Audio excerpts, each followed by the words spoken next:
Insurance সেক্টরটা অনেক অবহেলিত আমি মনে করি, অথচ এই ইন্স্যুরেন্স সেক্টর দিয়ে গভর্নমেন্ট কোটি কোটি রেভিনিউ পাচ্ছে বা পেতে পারে। সুতরাং কিন্তু সেই হিসাবে গভর্নমেন্ট পাচ্ছে না। যেমন এখানে যে বিভিন্ন বিমাগুলো রয়েছে, বিভিন্ন ঝুঁকিগুলো রয়েছে, এই ক্ষেত্রে মোটর ইন্স্যুরেন্সটা কিন্তু আমাদের এখানে বাধ্যবাধকতা ছিল প্রথম থেকে। কিন্তু গত সরকার এটা কিছু যাদের পরিবহন সেক্টরের ব্যবসা ভালো, এদের যোগসাজশে ওদের প্রিমিয়াম বছরে কয়েক কোটি টাকা দিতে হয়, এইসব এদের যোগসাজশে এবং আরো যারা উপরের লেভেলে আছে কিছু বিয়ে লোকবল মিলে এরা মোটর ইন্স্যুরেন্সটা একটু সম্পূর্ণ বন্ধ করে দিচ্ছে, যার দরুন গভর্নমেন্ট এখান থেকে কোটি কোটি টাকা রেভিনিউ থেকে বঞ্চিত হচ্ছে, মোটর বিমা থেকে।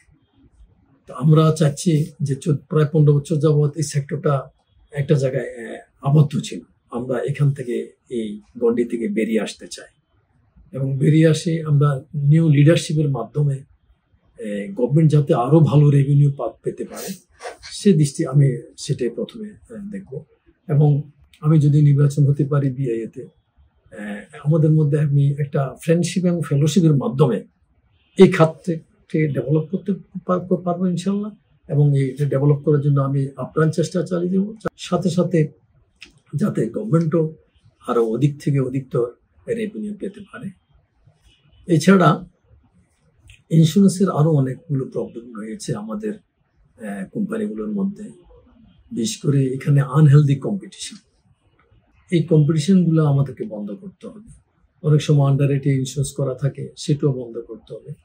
এছাড়া পুনর্বিমার ক্ষেত্রে আমরা যে সাধারণ নিয়ম থেকে করে থাকি, আমরা চাচ্ছি এখানে আমরা একটা জায়গায় আমরা জড়িয়ে আছি, আমরা চাচ্ছি এখানে ব্যক্তি মালিকানায় ইন্স্যুরেন্স কোম্পানি আসুক, সেদিকেও আমরা ইনশাল্লাহ আমি যদি জয়ী হতে পারি চেষ্টা করব।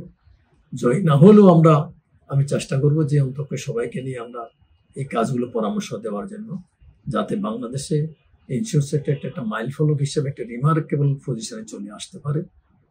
আর সাথে সাথে দেশের যাতে এই সেক্টরের মাধ্যমে, যেহেতু এটা একটা আমরা আর্থিক প্রতিষ্ঠান, আমরা সেই ক্ষেত্রে যেন আমাদের দেশেরও উন্নতি হতে পারে, বেকারত্ব দূরীকরণের পাশাপাশি যাতে আমাদের গভর্নমেন্টও উন্নতি সাধন করতে পারে এবং এই সেক্টর আরো ডেভেলপ হতে পারে। এই কাজগুলো আমরা করিয়ে যাবো ইনশাআল্লাহ।